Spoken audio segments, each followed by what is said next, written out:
Pero vamos a presentar a, bueno, a un amigo de la casa, uno de los tipos que realmente uno más aprecia, pero aparte es de esas personas que uno cuando lo nombra no hay ninguno que diga algo en contra. Me dice, qué buen tipo, qué tipo capaz, qué buena persona, pero sobre todo qué legislador, ¿no? Y otra vez va a ser precandidato a diputado nacional. Estoy hablando de Jorge Sarguini. Jorge, el gusto de saludarte. Walter Casamayor, ¿cómo estás? Hola, buen día. Muchas gracias. Al contrario, ¿es así o no? Ya a esta altura, ¿no? Bueno, uno ha tratado de construir con el tiempo,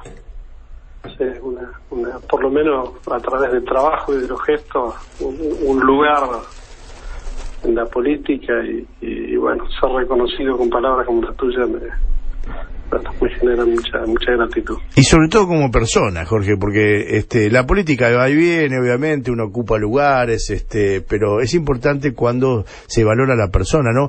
Y has hecho un muy buen trabajo en la Cámara de Diputados de la provincia, y esto se ha valorado mucho porque se han logrado muchas cosas en el periodo que te tocó estar a cargo.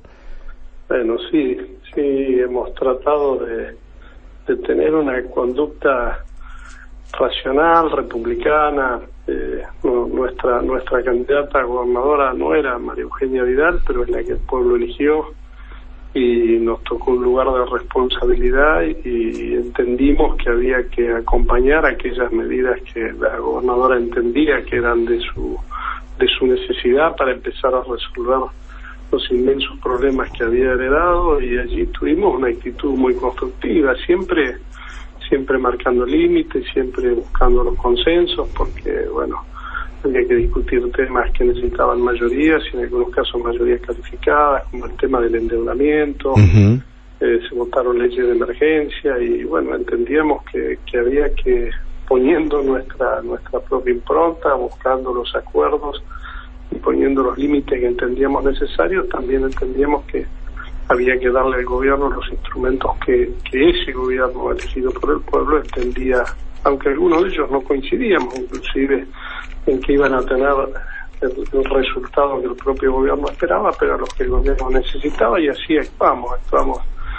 La Cámara funcionó a lo largo de todo el año, tuvimos todos los debates que tuvimos que tener y pudimos también en algún momento trabajar sobre nuestra propia agenda. Trabajamos mucho sobre el fin de las reelecciones indefinidas de los intendentes, que hoy es un tema que naturalmente no está en debate, pero creo que con el tiempo va a mostrar que estamos muy acertados, una forma de salto de calidad en el funcionamiento de la democracia, entendiendo que la alternancia ayuda para eso. Así que, bueno, manejando nuestra agenda, poniendo nuestros límites, pero acompañando con responsabilidad institucional a quien había sido electo. Después llegó la política anticipada, la política electoral anticipada, a mi gusto muy anticipada por parte del gobierno, cerró los canales de diálogo, eligió el camino de la confrontación con el pasado, claro. Y tanto es así que hoy, conduciendo la Cámara, el propio oficialismo prácticamente no se ha podido sesionar en todo el año. Qué bárbaro, no hay actividad absoluta, no hay nada. Es vergonzoso. Pero bueno, no depende de nosotros. Nosotros hemos estado dispuestos a trabajar en las comisiones, a presentar nuestros proyectos, que de hecho lo hemos presentado varios proyectos, y bueno, duermen allí porque el oficialismo no convoca a las comisiones principales, que las preside, y convoca a sesiones, ¿no? No ha habido convocatoria a sesiones, no es que se han caído sesiones por falta de quórum, directamente no ha habido convocatorias. No hay actividad, es increíble, ¿no? Que de un año para el otro se caiga de esa forma. Es increíble, ¿no? Se suponía que hacíamos el esfuerzo el primer año todos, inclusive con una conducción de Cámara que no era de la minoría que acompaña al gobierno, sino de una minoría de oposición como la nuestra.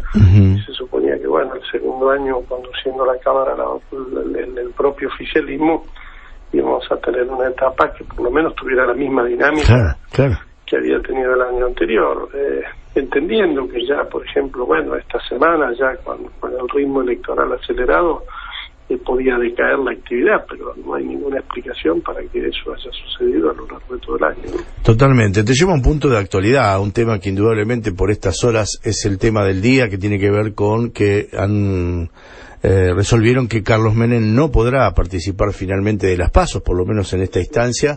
¿Qué reflexión te merece? Por un lado, bueno, la noticia en sí, pero por otro lado, que haya un hecho que pasó hace 22 años, que tiene bueno, una sentencia que, si bien en primera instancia fue sobreseído, posteriormente fue condenado y queda esta última instancia como para definir su situación, a 22 años todavía la justicia no haya resuelto un tema, ¿no? Yo creo que allí está la propia reflexión, la estás haciendo vos, sí, ¿no? Sí, yo es terrible. coincido. Más allá del hecho específico y los fundamentos que hoy tenga la justicia electoral para determinar esto, lo que queda claro es la lentitud de la justicia para resolver temas tan trascendentes. Claro. Y esto preocupa porque, bueno, hay tantos causas, tantos hechos, tantas cosas para resolver hoy, que decimos, bueno, la justicia va a tener la misma velocidad, lo va a hacer de la misma manera, porque ya los hechos después de tanto tiempo, bueno, hasta quien no los ha vivido no los entiende, y la justicia, voy a decir una cosa, una verdad de perogrullo y tantas veces repetida, pero no por ello menos cierta. Que la justicia es lenta, deja de ser justicia, porque ya llega cuando no tiene que llegar, porque si aquellas razones que hacen que el expresidente hoy no pueda ser candidato son razones profundas, lo que uno se pregunta, bueno, es lo de menos que hoy lo limiten para ser senador. Si es culpable de algo trascendente, ya debería haberlo sabido todo el pueblo argentino y debería haber pagado las consecuencias, y si no lo fuera, no debería estar pasando por esta circunstancia, y eso se resuelve de una manera, una justicia que actúa con toda justicia, pero con toda celeridad. Las heridas, si bien está lejos de ser una de las causas más importantes, pero bueno, cuando uno está fuera de la ley no es un poco importante o menos importante. Si está fuera de la ley, está fuera de la ley, y hace pocos días quedó sobreseído el vicepresidente en una de sus tantas causas porque también prescribió. Y bueno, ¿qué significa la prescripción? Significa que no hay absolución, no es que se dice fue inocente, es decir, bueno, no, como justicia no llegamos a tiempo, entonces ya pasaron los plazos legales, haya sido no culpable, no se lo puede inculpar. Entonces hay que hacer un llamado al funcionamiento de la justicia para que de una vez por todas, y esto no digo que sea lo único que hay que corregir para que tengamos un país mejor, pero es absolutamente necesario que la justicia actúe bien y rápido. Totalmente. Jorge, ayer hablábamos con Stolbizer, ¿no? Con Margarita, y precisamente un país sin justicia es un país sin futuro. Esto marcaba, y en realidad uno se golpea todos los días con situaciones semejantes, ¿no? Sí, y cuando uno nota con claridad que la justicia maneja los tiempos políticos, ¿no? Para actuar, y bueno, esto le quita credibilidad, y esto tiene consecuencias negativas porque bueno, un país funciona cuando su economía funciona, pero también cuando sus instituciones funcionan y lo hacen con rigurosidad y son robustas, y naturalmente cuando uno habla de instituciones habla de las reglas de juego en general, y en ese marco de las reglas de juego en los que se mueve una sociedad, el rol de la justicia es trascendente. Estamos hablando con Jorge Zarguini, precandidato a diputado nacional por Un País. Hace unas horitas nada más, hace poquito te escuché decir, con Cristina hubo estancamiento y con Macri continúa el mismo. ¿Qué es lo que nos está pasando?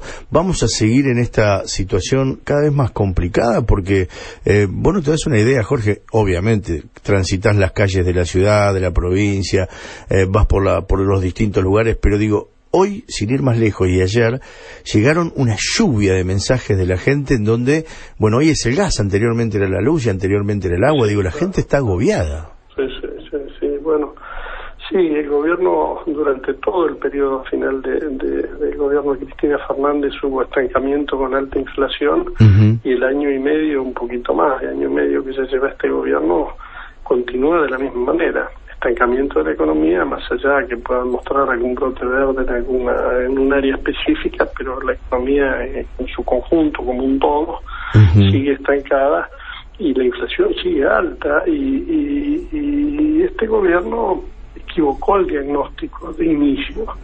Una economía estancada de 4 años, como la que recibió, solo podía iniciar la recuperación en base al consumo, claro, y no en base a la inversión, como esperó una lluvia de inversiones en el inicio por el solo hecho de ser un gobierno más pro mercado que el gobierno que se iba.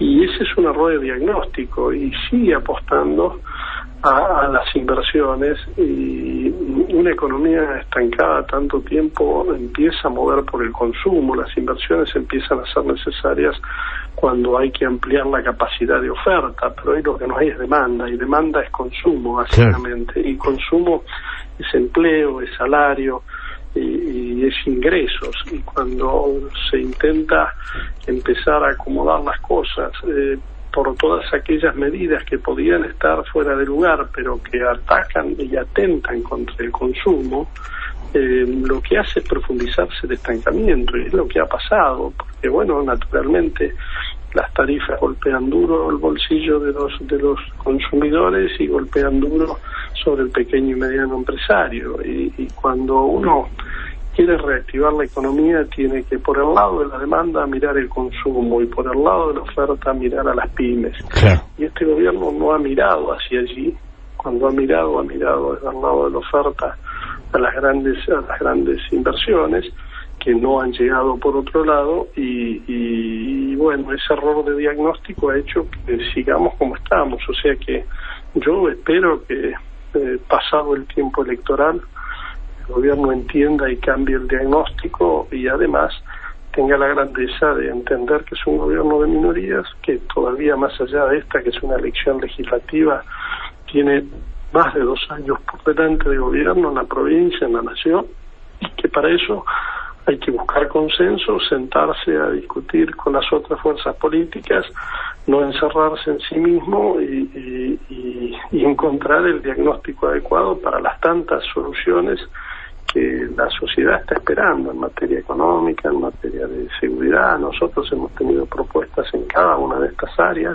Para alentar el consumo, precisamente hemos propuesto bajar impuestos en los alimentos, en las tarifas, en los medicamentos, y no hemos tenido la posibilidad de que por lo menos se debatieran estos temas, ¿no? Claro. Considerados que son temas o propuestas de índole electoral, cuando en realidad las venimos haciendo desde hace muchos meses, porque sabemos que tenemos este claro diagnóstico de que hay que mejorar el bolsillo de quienes consumen, de los sectores populares, de los trabajadores, de los cuentapropistas, para que la economía empiece a arrancar, y no hay que agobiar a las grandes generadoras de empleo, que son las pymes, con una tremenda presión tributaria, y que los problemas que hay en el plano fiscal y en otros terrenos se resuelven con economía en crecimiento, y una economía se pone en crecimiento, insisto, después de tanto estancamiento, cuando empieza a mover el consumo. Claro. Cuando uno no debate es porque se siente inferior al otro, ¿no? Y evidentemente tienen un equipo de trabajo realmente muy completo, da toda la sensación, esto, bueno, lo decimos nosotros, pero la gente también lo observa. El equipo más fuerte, sin duda alguna, lo tiene un país. Ahora, ¿por qué? ¿Qué es lo que le está faltando para terminar de convencer, o en todo caso te pido que vos lo hagas a través de este medio, a todos aquellos que todavía están indecisos y por ahí no se animan a no tener que ir a los vértices y sí jugar por el medio y jugar por otra alternativa? Yo creo que la pobreza de la campaña, cuando uno como nosotros elige el camino del debate de los temas centrales, afecta, porque nos hemos pasado discutiendo la polarización, el pasado, o un futuro lejano lleno de promesas que no llega y no se ve el camino. Y esto ha sido toda una estrategia, y una estrategia anticipada por el propio gobierno y muy funcional a Cristina y a los suyos. Claro. Y bueno, nosotros elegimos el camino del debate, es el camino más difícil, el camino de la propuesta, es el camino más complejo, pero nos sentimos satisfechos, y creo seriamente que más allá de los análisis que uno encuentra en muchos analistas políticos y de esta lluvia de encuestas, sí, contradictorias y algunas que poco serias, un poquito de estadística cuesta, sí, entender. Sí, sí. Lo cierto es que nos sentimos acompañados. Yo creo que el domingo próximo esto se va a ver, se va a observar. Creo que es mucha la gente que no está en esos polos extremos, casi fanáticos, diría yo, y que la que tiene que levantar las persianas todos los días, la que se tiene que levantar a trabajar o a buscar trabajo todos los días, se encuentra con los problemas propios de la vida cotidiana, no está pensando ni en volver al pasado, ni en acompañar a un gobierno que no le da soluciones. Y nosotros ofrecemos esa alternativa, y la verdad que yo creo que de manera silenciosa esa alternativa va a tener una presencia importante en las urnas este domingo, y nosotros no vamos a salirnos de este camino, vamos a seguir trabajando en la línea de propuestas de las cosas que resuelven los problemas inmediatos, y por eso presentamos un programa económico de urgencia, y por eso alerta a Buenos Aires para dar un paliativo en materia de seguridad, y la verdad que en esta elección no se elige quién va a gobernar, no, claro, va a gobernar 2 años y pico más, como decía, lo mismo Vidal, se elige qué oposición queremos tener en la legislatura provincial, en el Congreso, si una oposición que obstruye, si una oposición que quiere que al gobierno le vaya bien para poder volver, o una oposición constructiva, una oposición que marque los límites, pero que proponga y de ninguna manera esté pensando en volver al pasado, ¿no? Jorge, te mando un fuerte abrazo, gracias como siempre y a tu disposición, ¿eh? Ha sido un gusto enorme. Un placer, Buen día. Jorge Zarghini, es precandidato a diputado nacional por un país, y bueno, clarito, ¿no? Da un gusto enorme hablar con él por su claridad y sobre todo porque las cosas hay que demostrarlas en la cancha. Y cuando Jorge Zarghini fue el año pasado presidente de la Cámara de Diputados, llovían las leyes, salían por todos lados, había una actividad tremenda, y la verdad daba placer. Es más, nosotros desde acá decíamos, che, pero qué bien se está laburando, todos, todas las fuerzas, y sacando leyes y estando presentes. Hoy no hay nadie, hoy hay una absoluta quietud, hoy no tiene casi actividad la Cámara de Diputados, ni hablar la de senadores. Las diferencias, las distancias, las capacidades. Jorge Zarghini, un gusto, y es precandidato, reitero, para diputado nacional por un país.